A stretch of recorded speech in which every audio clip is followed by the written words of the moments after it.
अस्सलाम वालेकुम, आदाब। मैं हूं खलील फरहाद और आप देख रहे हैं BVN चैनल का न्यूज़ बुलेटिन की शुरुआत करते हैं हेडलाइन से। तेलंगाना के नए सेक्रेटरीट का 18 जनवरी को हो सकता है इनॉग्रेशन। सीएम केसीआर नए सेक्रेटरीट की अपने चैम्बर में जल्द संभालेंगे जिम्मेदारी।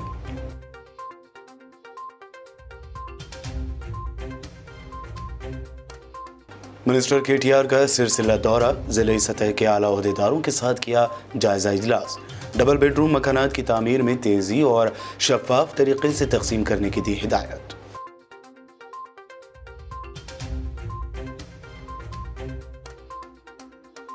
सीएम केसीआर के खिलाफ एहतजाज करने वाली YS शर्मिला को लिया गया हिरासत में। टूटी कार के साथ प्रगति भवन जाने के दौरान कार में ही बैठी शर्मिला की गाड़ी ले जाने का वीडियो हुआ वायरल।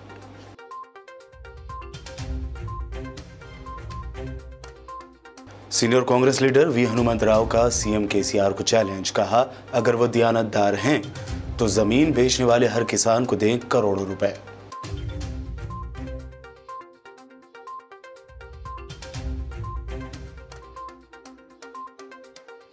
तेलंगाना के हुसूल के लिए केसीआर की भूख हड़ताल को आज हुए 13 साल। रियासत भर में मनाया गया दीक्षा दिवस।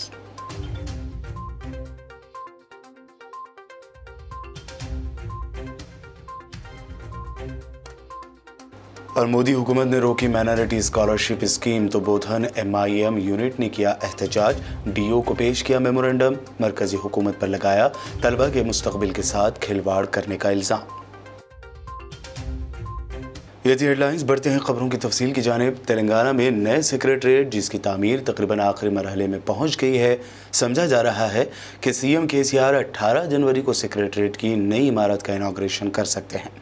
दस्तूर हिंद के मेमार BR अम्बेडकर के नाम से कायम इस असरी और तमाम सहूलियात से लैस सेक्रेटरीट की 6वीं मंजिल पर सीएम केसीआर अपने ब्लॉक का इफ्तिताह करने से उसूली तौर पर उन्होंने इत्तेफाक किया है। इस इनॉग्रेशन के बाद वो अपने चैम्बर में जिम्मेदारियां संभालेंगे। हल्के सिलसिला से नुमाइंदगी करने वाले रुकन असम्बली और मिनिस्टर KT रामाराव ने आज सिलसिला का दौरा किया। ज़िले सतह के आला ओहदेदारों के साथ जायजा इजलास तलब करते हुए ज़िला भर में अंजाम दी जाने वाली तरक्याती फलाही कामों के पेशरफ्त का उन्होंने जायज़ा लिया और इस बारे में दरियाफ्त किया। इस मौके पर उन्होंने मुस्ताबाद के चेक्कूड, मोराईपल्ली, यल्लारेड्डी के पदेरा, बंडलिंगमपल्ली, आकापल्ली, गंभीरावपेट व तेलंगानापल्ली में तामीर किए जाने वाले डबल बेडरूम मकानात की तामीरी कामों को जल्द अज जल्द मुकम्मल करने की उन्होंने हिदायत दी। साथ ही उन्होंने कहा कि बेघर अफराद को मकानात की फराहमी के लिए मुंतखब करने का सबसे बेहतर तरीक़ा लॉटरी सिस्टम है ताकि मुस्तहक़ बेघर ख़ानदान को डबल बेडरूम मकान फराहम हो सके। KTR ने दो टूक अंदाज में कहा कि मकानात की तकसीम के तरीक़े को शफाफ बनाने की जिम्मेदारी मुकामी सरपंच, ZPTC अरकान व MPTC अरकान और MPP पर होती है। इस मौके पर ज़िला कलेक्टर अनुराग जयंती, रुकन असम्बली चोपाडंडी रविशंकर व दीगर मौजूद थे। జిల్లాలో ఇప్పటివరకు 6886 ఇండ్లు మంజూరైతే అందులో 3447 ఇండ్లు పూర్తి చేయడం జరిగింది।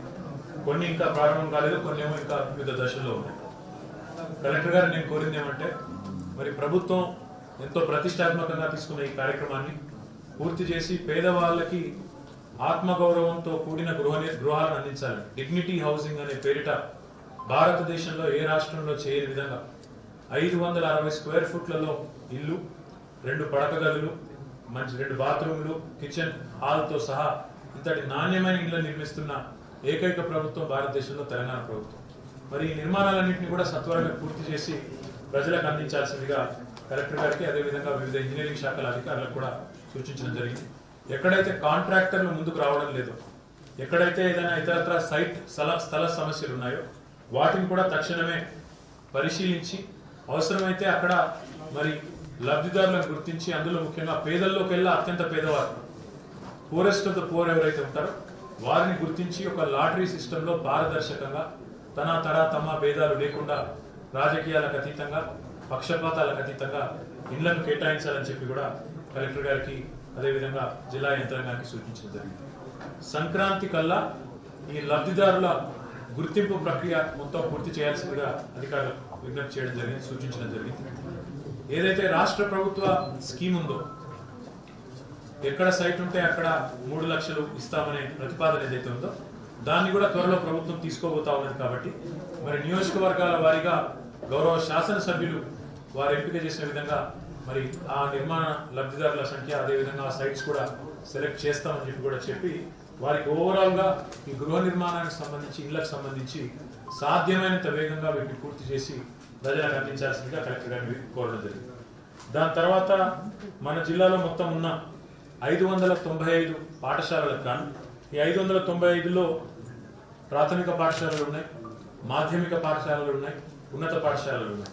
ఈ 595 గాను 172 పాఠశాలలు మొదటి దఫా మన ఊరు మనబడి కార్యక్రమంలో తీసుకోవడం జరిగింది. 3 విడతలుగా తీసుకుంటున్న ఈ ప్రోగ్రాంలో మొదటి దఫా 172 తీసుకున్నాం. ఆ 172 పాఠశాలలన్నింటిలో కూడా పనులు ప్రారంభమైనాయి. ఈ పనులు సంక్రాంతి కల్లా పూర్తి చేయాలని చెప్పి జిల్లా విద్యాశాఖ అధికారి గారికి, జిల్లా కలెక్టర్ గారికి ఆదేశాలు ఇవ్వడం జరిగింది. ఈ రోజు నేను అగ్రహారంలో ఉండే ఒక పాఠశాలను కూడా ఇప్పుడు అక్కడ జరుగుతున్న పనులను పర్యవేక్షించడానికి చూడడానికి నేను కూడా అక్కడికి పోతా ఉన్నాను. ఈ కార్యక్రమాలన్నింటినీ కూడా ఎందుకంటే ఈ ప్రభుత్వం विद्या प्रमाणाలు పెంచే దిశగా साबिक वज़ीर आला वाईएस राजशेखर रेड्डी की बेटी और तेलंगाना में अपनी सियासी पार्टी शुरू करने वाली वाईएस शर्मिला की कार को हैदराबाद पुलिस ने क्रेन की मदद से हटा दिया। हैरत की बात ये रही कि जब हैदराबाद पुलिस क्रेन की मदद से कार को टो करके ले जा रही थी उस वक्त वाईएस शर्मिला खुद कार में मौजूद थे। दरअसल वाईएस शर्मिला जिला वरंगल में टीआरएस हामियों के मुबैना हमले में नुकसान ज़दा कार चलाते हुए सीएम केसीआर के खिलाफ एहतजाज करने प्रगति भवन पहुंची थी, तब ये कार्रवाई की गई। राजभवन रोड पर पुलिस ने उन्हें रोका और फिर उन्हें आगे बढ़ने से रोकते हुए उन्हें हिरासत में ले लिया। इससे पहले पुलिस ने उन्हें कार से उतरने को कहा, ताहम शर्मिला जब उतरने से उन्होंने इनकार किया तो पुलिस ने शर्मिला को कार में बिठाकर ही क्रेन की मदद से टो करते हुए वहां से दूसरी जगह मुंतकिल किया।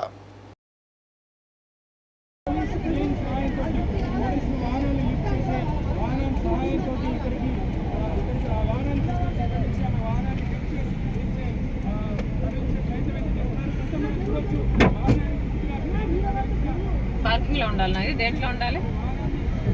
న్యూట్రల్ చేయాలి మా బండి పోవాలంటే చేయకుంటే డైలీ ఇప్పుడు న్యూట్రల్ చేయాలి.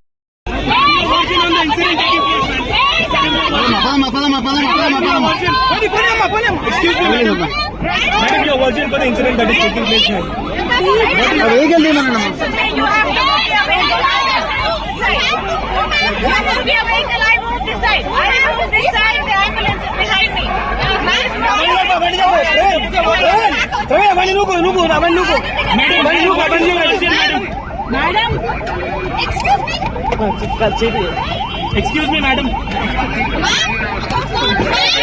Madam, what do you have? What's the point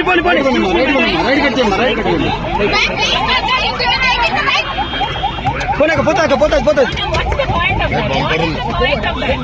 What is the point?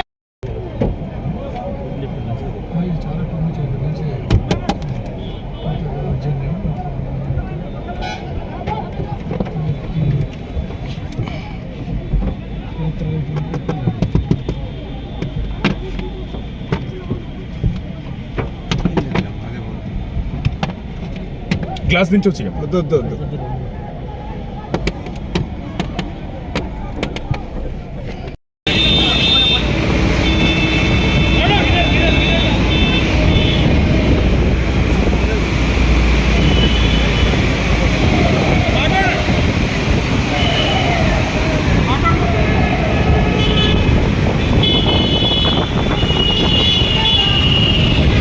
Telangana Congress के सीनियर लीडर वी हनुमंतराव ने टीआरएस हुकूमत की जानिब से वडेरों को ज़मीनें देने पर कहा कि सीएम केसीआर अगर दयानतदार हैं तो वो ज़मीन बेचने वाले हर किसान को करोड़ों रुपए दे। सरकार में आने से पहले हर एससी को 3 एकड़ ज़मीन बोला, हर नौजवान को नगरी बोला।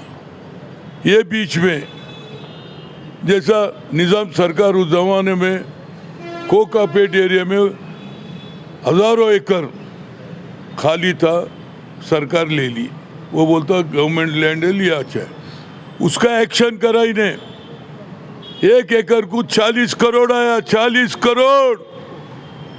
वही जमीन जो गरीब आदमी मुसलमान हो, हिंदू हो, एससी हो, एसटी हो, उसका 1 एकड़ ज़मीन को क्या मिला? 5 लाख 20 लाख मिला। मगर सरकार बिजनेस करता, रियल एस्टेट वाले धंधा करते, फिर उनको क्यों नहीं देते भाई? आप रिंग रोड के नाम पे लोन से ज़मीन खरीद लिए, रुपये में चारा न दे के खरीदे उनको सबको। और दूसरे अलावा कोकापेट एरिया में लोग ज़मीन खरीदे क्या बोल के कम दाम में। उनको मालूम था ये कोकापेट एरिया डेवलप हो रहा, रिंग रोड आ रहा, गरीब को नहीं मालूम। अरे रिंग रोड आ रहा कहते अपनी ज़मीन जाता बोल के उसमें भी डरा धमका के भी लिए। तो मैं क्या बोल रहा हूँ, कांग्रेस पार्टी हमारे मल्लिकार्जुन खड़गे से सब लेके, कोकापेट से लेके इब्राहिमपट्टनम और उसके बाद खीसरा जो आउटर रिंग रोड है, हाईटेक सिटी है, सब जगह मैं बराबर जाता हूँ। कौन सा पैसे से आप ज़मीन बेचे बोलो? क्या दाम मिला आपको? वहाँ करोड़ों का है, आप देने का ज़रूरत नहीं। केसीआर जो लोग वेंचर्स बनाते हैं उन लोग ही देते, एक एकड़ को 1 एकड़ को करोड़ रुपए दे बोल रहे, उसको 10 करोड़ 20 करोड़ का फायदा हो रहा। 1 एकड़ देने में फायदा नहीं हो, उसको कोई नुकसान नहीं है। आप तो बिजनेस कर रहे, गरीब आदमी 5 लाख में 10 लाख में 1 एकड़ बेचा तो तू 40 करोड़ कमाया। तो इसी वजह से वहाँ का बहुत से हमारे माइनॉरिटी भाई भी है, वो लोग भी आके रोए, साहब हमारा ज़मीन था, मेरे को डरा धमका के मैं 6 लाख में बेच दिया, आज करोड़ों का हो गया, हमको कुछ दिलाते क्या बोल रहे। तो इसी वजह से कांग्रेस पार्टी इंदिरा गांधी DSO 1981 में दी, 10 शेड्यूल कास्ट मादिगा लोगों को दिए, वो भी फिर झूठे सिग्नेचर करके 2 लोग मर गए, उनका झूठा सिग्नेचर करके फिर अपने नाम पे आया। खेती करे नहीं, फिर उनको भी पैसे मिल रहा है, तो किसका फायदा कर रहा है भाई? अगर 5 एकड़ वो अपना रैतु बंधु दिए तो फायदा था, आज 40 एकड़ वाले को भी रैतु बंधु मिल रहा, उन्हें खेती करता ही नहीं। मैं पूछा एक दोस्त को, क्या रे काई का खेती करना, साल को 2 मरता 5 लाख 50,000 मिलते, बस है ना जी। 40 एकड़ में मेरे को जमीनी खेती करे तो कुछ मिलता नहीं भाई, उस वक्त यही पैसे बसे बोल रहा। तो इससे फायदा अमीरों को फायदा कर रहा, नरेंद्र मोदी बड़े बड़े अदानी अंबानी को लाभ कर रहा, तू भी बड़े बड़े लोगों को कर रहे। इसके ऊपर कांग्रेस पार्टी एक मुहिम चलाना और हर एक से जो राइट टू इन्फॉर्मेशन ने कौन कितने ज़माने में बेचा, और HMDA वो लोग भी ये बड़े बड़े सरमाएदारों को फ्लैट बनाने के वास्ते इंफ्रास्ट्रक्चर कर रहे। ये कांग्रेस अगर इसका फ़ायदा गरीबों के वास्ते करे तो गरीब अपने साथ, फिर इंदिरा गांधी का पीरियड आया, फिर कांग्रेस वाले आ रहे गरीबों के वास्ते सोच रहे बोल के ये फील आना बोल के मैं मल्लिकार्जुन खड़गे से पूछूंगा। और बराबर मेरा पाद यात्रा, जो भी पाद यात्रा पॉलिटिकल बनने के, मेरा पाद यात्रा गरीबों के हित में, गरीबों की ज़िंदगी सीधा करने के वास्ते, उनकी परवरिश अच्छा होने के वास्ते मेरी पाद यात्रा चलेगा।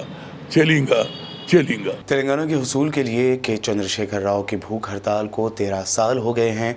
आज इसकी सालगिरह मनाई जा रही है।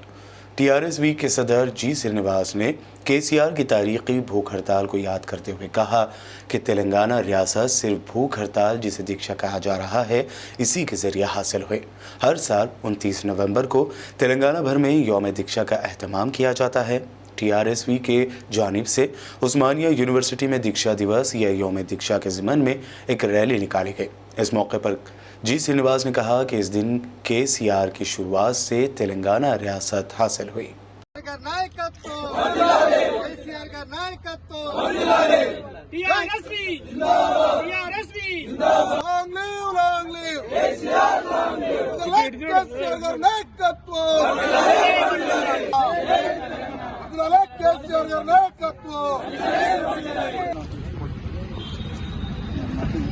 భారత ప్రధాని కేసీఆర్ గారి నాయకత్వం, భావి భారత ప్రధాని కేసీఆర్ గారి నాయకత్వం. 2009 రోజు కేసీఆర్ గారు తెలంగాణ రాష్ట్ర ఏర్పాటు కోసం తన ప్రాణాన్ని పణంగా పెట్టి ఆరు దీక్ష చేపడితే తెలంగాణలోని సబ్బండ ప్రజానికం అందరూ కూడా ఆరు తెలంగాణ ఉద్యమంలో కలిసి కోట్లాది మందిని కదిలించిన రోజు ఈ రోజు నవంబర్ 29 కాబట్టి దీన్ని దీక్షా దినంగా టీఆర్ఎస్ ఆధ్వర్యంలో ప్రతి సంవత్సరం రాష్ట్ర వ్యాప్తంగా కూడా దీన్ని ఘనంగా ఇవాళ జరుపుకుంటా ఉన్నాం. ఈ చారిత్రాత్మకమైన రోజు. ఆ రోజు కేసీఆర్ గారు దీక్ష చేపట్టింది కాబట్టి యావత్ తెలంగాణ ప్రజానికం అంతా కదిలి వచ్చి తెలంగాణ రాష్ట్రం కోసం పోరాటం జరిగింది. అప్పటి వరకు తెలంగాణ వ్యతిరేకించిన బీజేపీ కానీ, టీడీపీ కానీ, కమ్యూనిస్టు పార్టీలు కానీ అందరూ కూడా కలిసి వచ్చే విధంగా చేసిన రోజు ఆ రోజు కాబట్టి అందుకే ఇది తెలంగాణ ఒక గుర్తుంచుకోదగ్గ దినంగా మేము భావిస్తూ ప్రతి సంవత్సరం కార్యక్రమాన్ని నిర్వహిస్తున్నాం. ఇవాళ టీఆర్ఎస్ ఆధ్వర్యంలో రాష్ట్ర వ్యాప్తంగా కూడా వివిధ సేవా కార్యక్రమాలు నిర్వహించడం జరుగుతూ ఉన్నది. కేసీఆర్ గారు ఆ రోజు దీక్ష చేపట్టడం వల్లనే ఇవాళ తెలంగాణ రాష్ట్రాన్ని పార్లమెంటులో కేంద్ర ప్రభుత్వం ఆనాడు కాంగ్రెస్ ప్రభుత్వం దిగివచ్చి తెలంగాణ బిల్లు పెట్టే స్థాయికి తీసుకొచ్చిందంటే ఆ రోజు దీక్ష వల్లనే అది సాధ్యమైంది. ఇవాళ తెలంగాణ రాష్ట్రం వచ్చింది కాబట్టి దేశంలోని రాష్ట్రంలోని అన్ని జిల్లాలను అన్ని ప్రాంతాలను సమానంగా చూస్తూ సబ్బండ కులాలు సబ్బండ వర్గాలకు అన్ని వర్గాల ప్రజలకు కూడా ఇవాళ ఆర్థికంగా భరోసానిస్తూ అనేకమైన సంక్షేమ కార్యక్రమాలు చేపట్టి ఇవాళ భారతదేశానికి ఇవాళ స్ఫూర్తివంతమైన పాలన అందిస్తున్న నాయకుడు ఇవాళ కేసీఆర్ గారు ఇవాళ टीआरएस पार्टी आरोप दीक्षा చేపట్టిన रियासती वजीर गंगुला कमलाकर ने प्रेस कॉन्फ्रेंस करते हुए कहा कि करीमनगर में नए तामीर शुदा R&B गेस्ट हाउस को तामीराती काम को तमाम तफसीलात के साथ माह जनवरी तक मुकम्मल करने के लिए इक़दाम किए जा रहे हैं। उन्होंने कलेक्टर RV कर्नन के साथ नए तामीर शुदा R&B गेस्ट हाउस के तामीराती कामों का मुआयना भी किया। ఈ దళిత వర్గాలు ప్రతిసారి వెనుక నెట్టేయబడుతున్నామా? ఏ ప్రభుత్వం వచ్చినా కూడా నువ్వు ఆర్థికంగా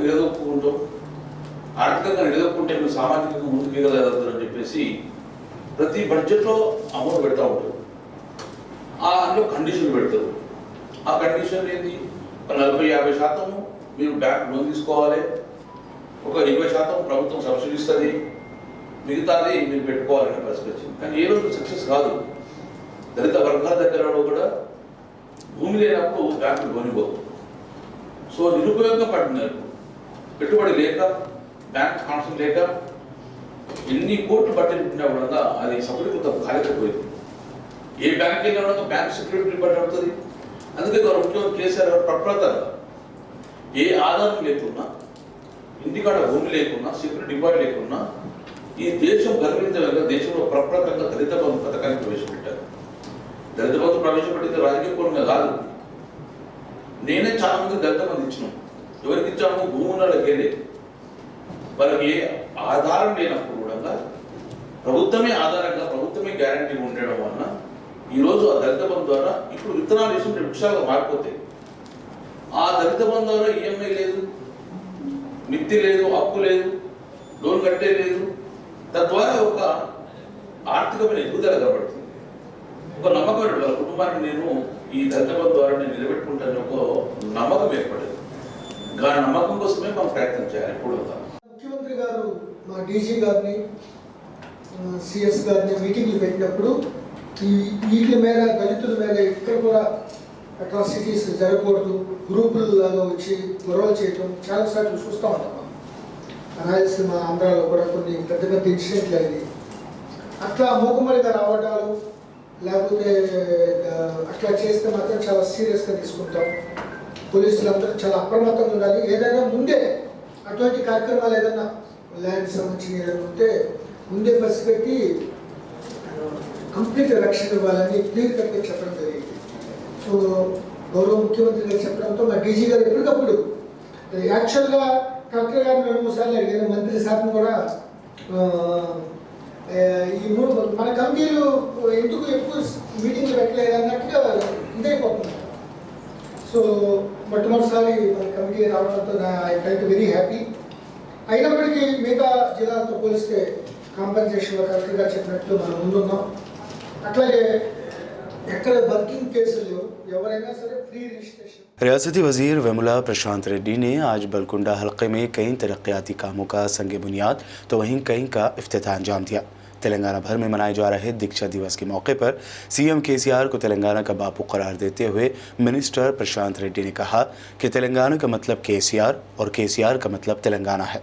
उन्होंने ये भी कहा कि केसीआर ने साबित कदमी और अपनी जान को खतरे में डालकर तेलंगाना की आवाम को गुलामी से निजात दिलाई। కేసీఆర్ గారి సహకారంతో ఇవాళ బాల్కొండ నియోజకవర్గంలో వివిధ అభివృద్ధి పనులకు శంకుస్థాపనలు ప్రారంభోత్సవాలు చేయడం జరుగుతూ ఉన్నది. దాంట్లో భాగంగా ఇవాళ జలాల్పూర్ గ్రామంలో 1,35,00,000 రూపాయలతో బాల్కొండ నుంచి కిసాన్ నగర్ చౌరస్తా నుంచి నాగాపూర్ చౌరస్తా నుంచి ఇత్వార్పేట జలాల్పూర్ మట్టుకున్న రోడ్డు వీటి రెన్యువల్స్ అట్లాగే కొద్దిగా కల్వర్ట్స్ పనులు ఇవన్నిటికి గాను 70 లక్షలు ఒక విడత, తర్వాత మిగతా 65 లక్షలు ఇంకో విడత ముందులోనే 1,30 లక్షల రూపాయలతో ఈ రోడ్డు మొత్తం బాగా చేసుకోవడం జరుగుతూ ఉన్నది.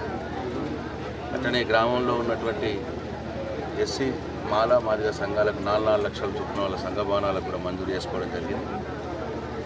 అట్లనే భీమ్గల్ మండలం మెండోరా గ్రామం వద్ద 2,60,00,000 రూపాయలతో బ్రిడ్జ్ కూడా కట్టుకొని పూర్తి చేయడం జరిగింది. దాన్ని కూడా ప్రారంభోత్సవం చేసుకుంటున్నాం.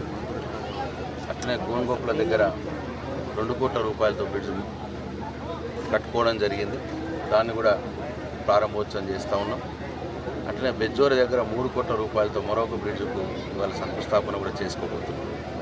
అట్లా దాదాపు ఇవాళ ఒకరోజు 10 కోట్ల రూపాయలతో ప్రారంభోత్సవాలు శంకుస్థాపనలు బాల్కొండ నియోజకవర్గంలో ముఖ్యమంత్రి కేసీఆర్ గారి దయ వల్ల వారి సహకారం వల్ల చేసుకుంటా ఉన్నాం. ఈ సందర్భంగా నేను జలాల్పూర్ గ్రామ ప్రజలకు, మెండోరా గ్రామ ప్రజలకు, గోన్గోపుల గ్రామ ప్రజలకు, బెజ్జోరా గ్రామ ప్రజలకు నా హృదయపూర్వక शुभाकांक्षी తెలియజేస్తా. वक्त हुआ है एक शॉर्ट ब्रेक का। खबरों का सिलसिला लगातार यूं ही जारी रहेगा। फिलहाल रुकते हैं एक छोटे से ब्रेक का।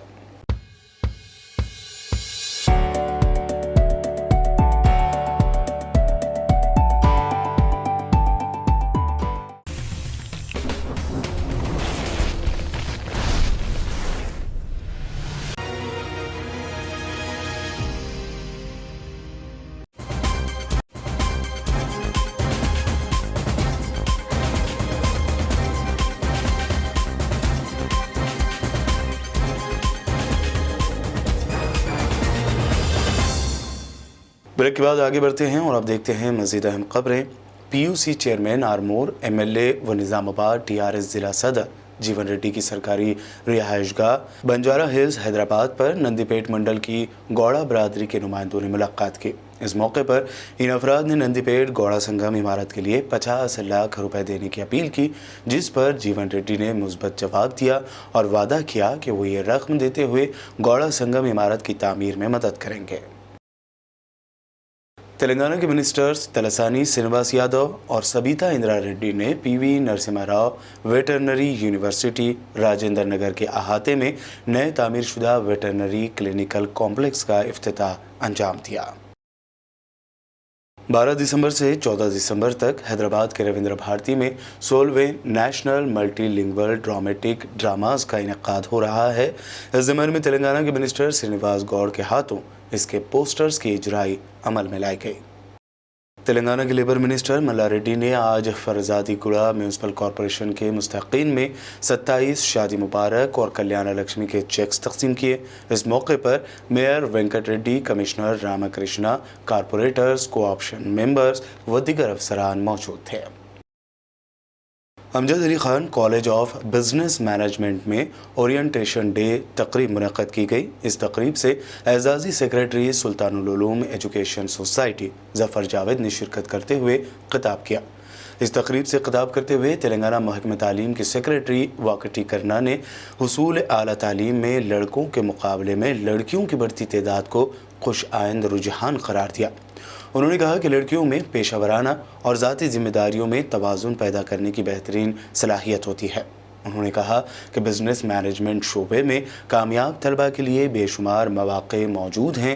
आपको सिर्फ इतना करना है कि अपनी तालीम से महजूज़ होना है और अपने फ्यूचर को ताबनाक बनाने में वो जुट जाएँ। इस मौके पर सदर नशीन society Mohammad Waliullah, treasurer doctor Mir Akbar Ali Khan, society members Masood Abdul Qadir, S.A. Wahab, Aamir Javed, professor Shahbaz Ahmed व दीगर ने शिरकत की।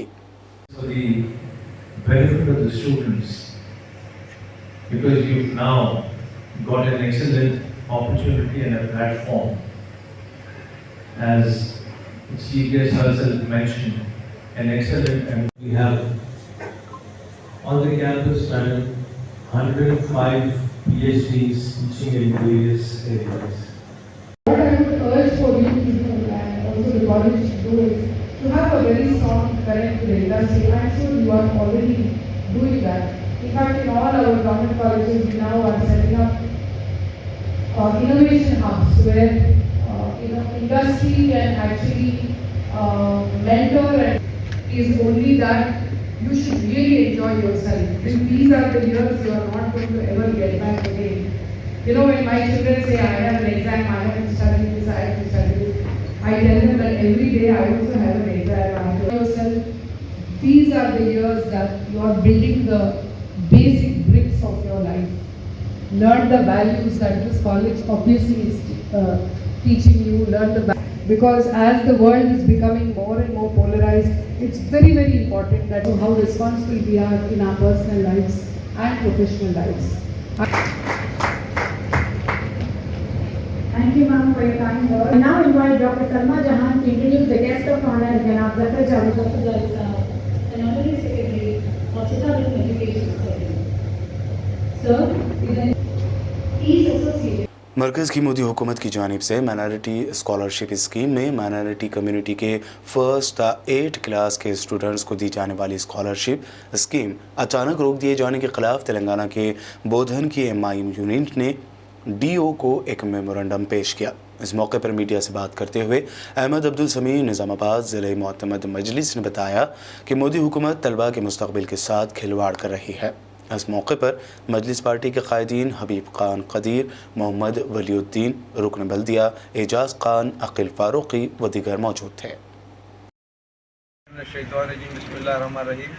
आज RDO साहब को माइनॉरिटी स्कॉलरशिप्स के ताल्लुक़ से एक मेमोरेंडम दिया गया। सेंट्रल गवर्नमेंट या स्टेट गवर्नमेंट जो स्कॉलरशिप बच्चों को लिए मुहैया करती थी, तमाम स्कूल से वो फॉर्म फिलअप करने के बाद एक सर्कुलर जारी किया गया कि इसमें फर्स्ट टू 8 क्लास के बच्चों को स्कॉलरशिप उसमें नहीं दिया जाएगा। ये चीज़ माइनॉरिटी ख़ास तौर पर मुस्लिम जो पॉवर्टी लाइन से भी नीचे हैं और एजुकेशन में तो ज़ीरो के से बिछड़े हुए हैं, तो ऐसे हालात में जो गवर्नमेंट स्कॉलरशिप के ज़रिए मदद कर रही थी और जानिबदारी का रवैया अख्तियार करते हुए ये जो स्कॉलरशिप बंद की गई है, ये सरासर मुस्लिम ख़ास तौर पर मुस्लिम तलबा के ख़िलाफ़ एक साजिश है और उनको एजुकेशन से पीछे ढकलने के लिए साजिश की जा रही है।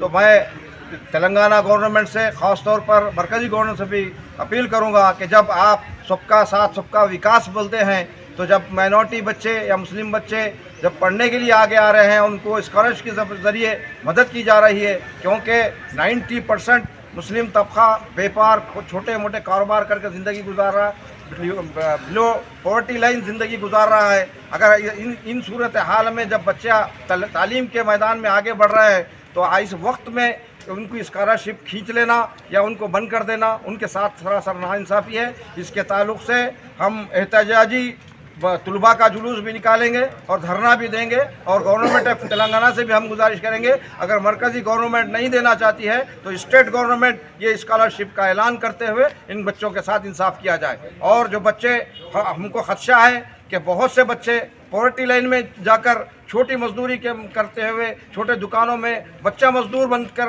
अपनी ज़िंदगी गुजारने पे मजबूर हो जाएंगे।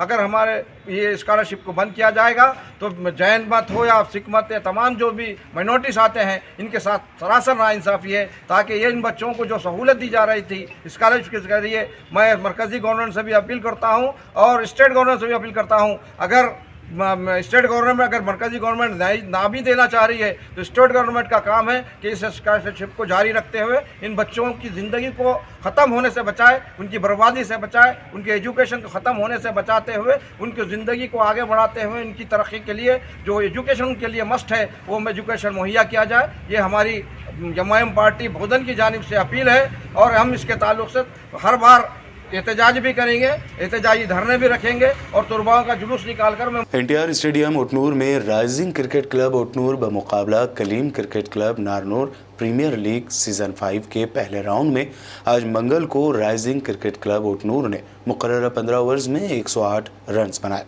टारगेट का पीछा करने उतरी Kaleem cricket club Nanoor 89 runs ही बना सकी और इस दौरान उसके 8 खिलाड़ी आउट हो गए। राइजिंग क्रिकेट क्लब ओटनूर ने 19 रनों से कामयाबी हासिल की।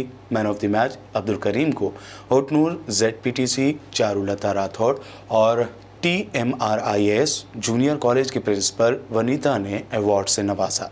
UPL के ऑर्गेनाइजर्स अमजद खान, आबिद, रिहाना, रवि, अरशद मूसा खान, फिरोज खान ने शिरकत की। ఎంతోమంది పిల్లలు కష్టపడుతూ ఉంటారు, స్పోర్ట్స్లో పైకి రావాలని చెప్పేసి రోజు ప్రాక్టీస్ చేస్తుంటారు. అలాంటి వారికి ఒక వేదికగా నిలుస్తుంది ఇక్కడ ఉట్నూరు మండల కేంద్రంలోని ఈ టోర్నమెంట్ ప్రాంగణం.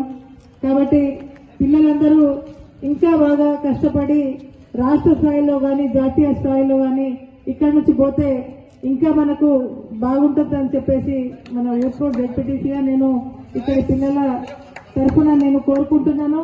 మీరు ఇంకా ప్రాక్టీస్ చేసి ఉన్నత స్థాయిలో పోవాలి. ఈ స్పోర్ట్స్లోనే ఒక మంచి ఆదరణ మరియు మంచి యొక్క నేమ్ తీసుకురావాలి మన ఉట్నూరుకి అని చెప్పేసి కోరుకుంటూ ఇంకా ఇతర నార్నూర్ మండల్ కానీ ఇంద్రవల్లి మండల్ కానీ అక్కడి నుంచి కూడా విశేష పిల్లలందరికీ నా యొక్క శుభాకాంక్షలు.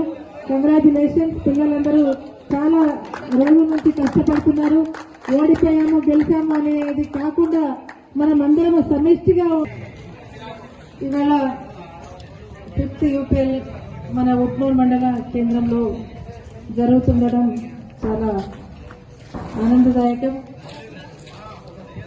UPL అనేది అంటే మారుమూల పిల్లలకి ఇంతకుముందు అసలు తెలిసేదో కాదో దాని గురించి మన ఖాన్ సాబ్ గారు మరియు ఇక్కడ క్రికెట్ టీం అధ్యక్షులు ఎవరైతే ఉంటారో మేనేజ్మెంట్ చేస్తున్నారో వాళ్ళందరికీ ధన్యవాదాలు. ఎందుకంటే స్పోర్ట్ను ఇంత ఎంకరేజ్ చేసి మన మండలంలోనే మొట్టమొదటిసారిగా ఇక్కడ UPL అనే టోర్నమెంట్ని నిర్వహించడం అనేది చాలా మనకు ఉట్నూరు మండలానికే. खैरताबाद में पुलिस ने गांजा फरोख्त करने वाले अफराद को गिरफ्तार कर लिया है। काकीनाडा के वेपडी सुभाष और एस बाबू प्रसाद लकड़ी का पुल के श्री कृष्णा लॉज में गांजा बेच रहे थे। पुलिस ने मौसूल होने वाली इत्तला की बुनियाद पर कार्रवाई करते हुए इस जगह की जांच की। पुलिस ने गिरफ्तार अफराद के कब्जे से 30 ग्राम गांजे के 115 पैकेट बरामद किए, जिनका वजन करीब 3 किलो था। 2 गांजा पेडलर्स काकीनाडा के रहने वाले हैदराबाद में आए हुए 3.5 kg गांजा लेके होटल में ठहरे 115 पैकेट्स बना के इसमें देने की कोशिश की हैदराबाद में, उनको भी गिरफ्तार किए और 3.5 kg गांजा उनसे जब्त। हिस्सा लेने वाले स्पेशल क्राइम टीम CCS के inspector Chandra Kumar A Madhu SI, उनके team Hanumantharao SI, Sridhar SI, Praveen Kumar Ramu, सबको कमिश्नर साहब की तरफ से बधाई देते हैं। Special zonal crime team south zone और छतरीनाका PS टीम ने 2 व्हीलर गाड़ियों को चुराने वाले 2 अफराद को गिरफ्तार करते हुए उनके कब्जे से 16 गाड़ियां जब्त की हैं। मीडिया से बात करते हुए पुलिस ने इस ज़िम्मन में मज़ीद तफसीलात बताई।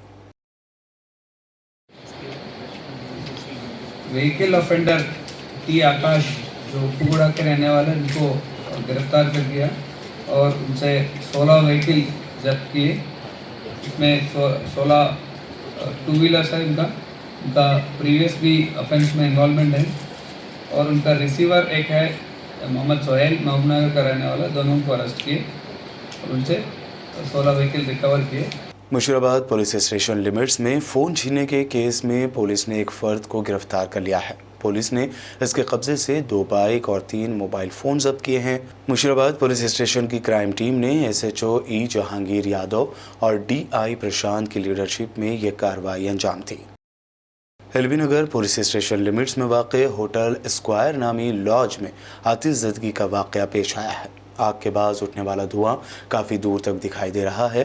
मौके पर पहुंचा फायर ब्रिगेड अमला आग बुझाने में मसरूफ़ दिखाई दिया।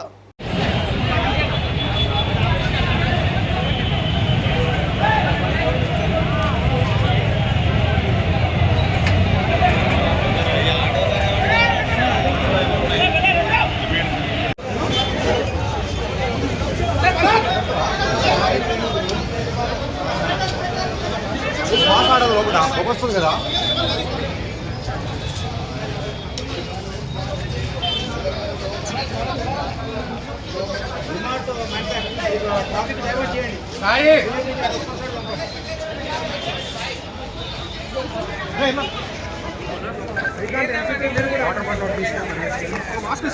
Mask water bottle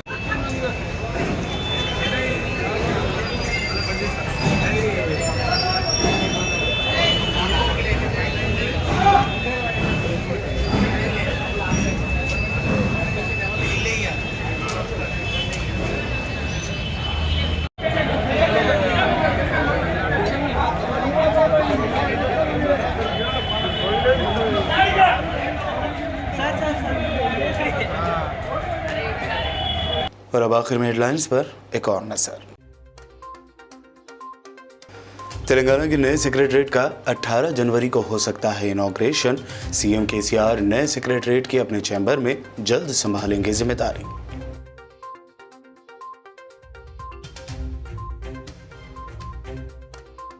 minister KTR का सिरसिला दौरा, जिले सतह के आला ओहदेदारों के साथ किया जायजा इजलास। डबल बेडरूम मकानात की तामीर में तेजी और शफाफ तरीके से तकसीम करने की दी हिदायत।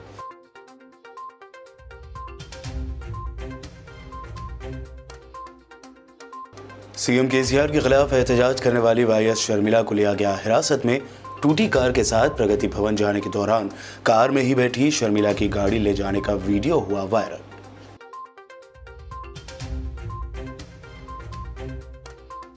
Senior Congress leader V Hanumantha Rao का सीएम केसीआर को चैलेंज, कहा अगर वो दयानतदार हैं तो जमीन बेचने वाले हर किसान को दें करोड़ों रुपए।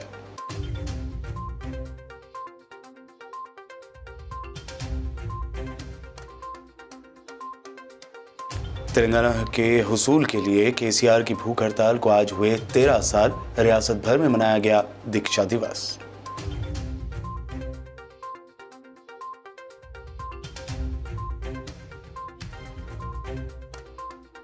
और मोदी हुकूमत ने रोकी माइनॉरिटी स्कॉलरशिप स्कीम तो बोधन MIM यूनिट ने किया एहतजाज। डीओ को पेश किया मेमोरेंडम। मरकजी हुकूमत पर लगाया तलबा के मुस्तकबिल के साथ खिलवाड़ करने का इल्जाम। ये थी आज दिन भर की अहम खबरें। मजीद दिलचस्प प्रोग्राम्स के लिए देखते रहिए BBN चैनल।